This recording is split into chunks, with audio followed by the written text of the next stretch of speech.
Ever wondered if you're inhaling a piece of cheese when you smell its delightful aroma? Well, buckle up, because we're diving deep into the nostrils today. Picture your nose as a world-class detective, ever on the hunt for clues. It's a bit like Sherlock Holmes, but instead of solving crimes, it's sniffing out the secrets of the world around us. But how does this olfactory oracle do its job? Well, the answer lies in the very molecules of the things we smell. You see, when you take a whiff of that cheese, what you're really detecting are tiny molecules released by the cheese itself. Quite the noseful, isn't it? Now you might be wondering, do we actually inhale these molecules? It's a fascinating question, and one that might make you look at your morning coffee or, dare we say it, your dog's gifts in a whole new light.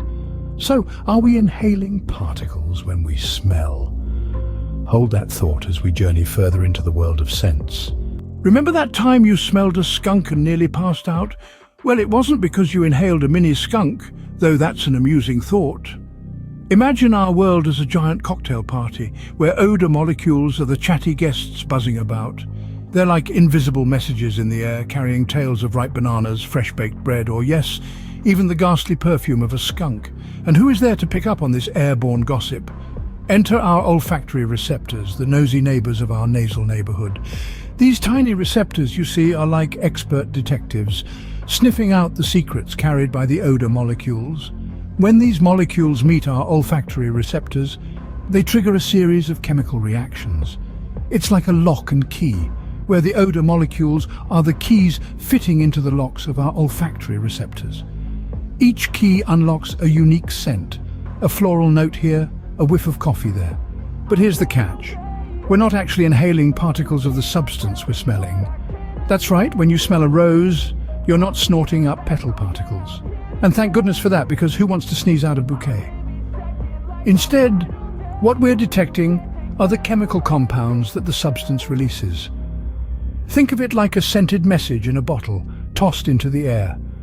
The bottle is the substance, say a rose, and the message is the scent, carried by the chemical compounds. When the bottle opens, the message wafts into the air, ready to be picked up by our nosy olfactory receptors. And it works the same way with food. When you smell a delicious pizza, your mouth waters, not because you're inhaling bits of cheese and tomato, but because your olfactory receptors are picking up the chemical messages of melted cheese and tangy tomato sauce. So the next time you smell your neighbour's barbecue, don't panic. You're not inhaling tiny pieces of steak, just sniffing out the tantalising chemical messages they're sending your way. Now, let's tackle the elephant in the room, or should I say the poo in the toilet bowl.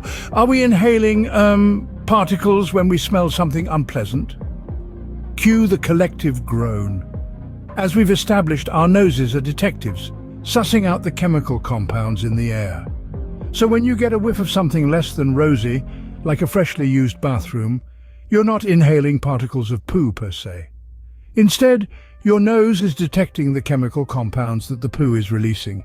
Think of it this way. Your nose is like a postman, receiving all sorts of messages. Some are lovely, like fresh flowers or baking bread. Others, like a ripe nappy bin, are less so.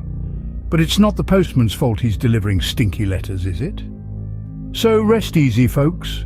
Smelling something unpleasant doesn't mean you're inhaling it. Your nose may be a victim of a smelly crime, but it's not an accomplice. So, can we eat with our noses? Well, in a way, yes, our noses act as a sort of pre-dining experience. You see, when we smell something, our brain gets a preview of what's to come. It's like our noses are unpaid food critics, constantly judging and enhancing the flavour of our meals.